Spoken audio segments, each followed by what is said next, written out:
got a little problem on my 109.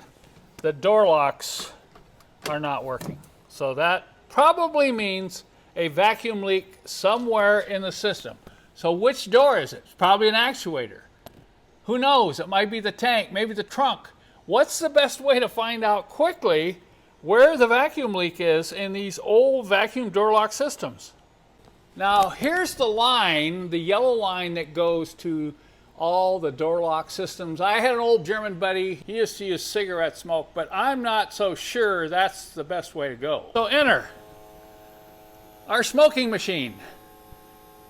So we thought, hey, let's take the smoking machine and find out if it can quickly find where the leak is in the vacuum system. So you have to let these things heat up for a while and get the oil inside hot.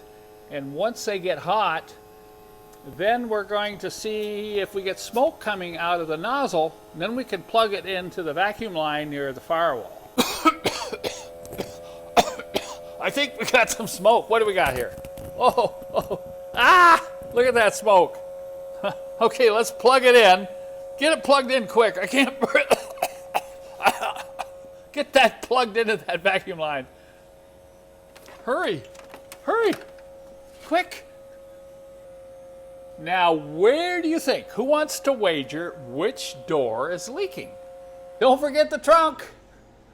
Look at the smoke rolling out of the trunk lock actuator. Okay, number one, we have success. Look, the right side door's locked. That means they're probably working because of the pressure. Okay, let's go check the driver's side. Uh-oh, I see it. Oh, I see it. Oh no. Woo! Look at that. The left rear door's on fire, folks. We're gonna let it run just a little bit longer and see if there's smoke from anywhere else. Because where there's smoke, there's vacuum leaks.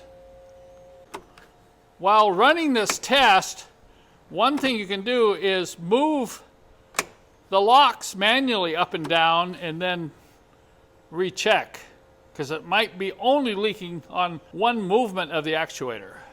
And I'm back here at the smoke machine checking fluid level. You want to make sure the fluid doesn't get too low.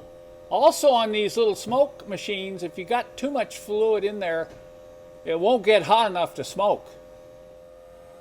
Okay, we've run it for another 5 minutes here, and we don't see any more smoke. So we're ready to go to work here. We know we have at least 2 vacuum leaks in the system.